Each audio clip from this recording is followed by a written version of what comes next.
बिस्मिल्लाहिर्रहमानिर्रहीम।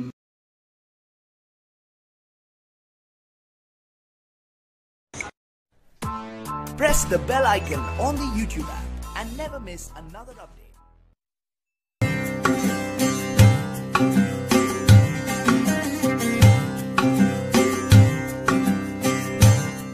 नहजुल बलागा हिकमत नंबर 149।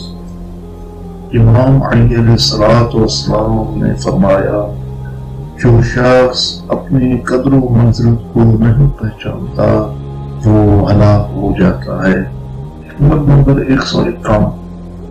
इमाम अली अलैहिस्सलाम ने फरमाया, हर शख्स का एक अंजाम है, अब खवा वो शीरीन हो या तलख।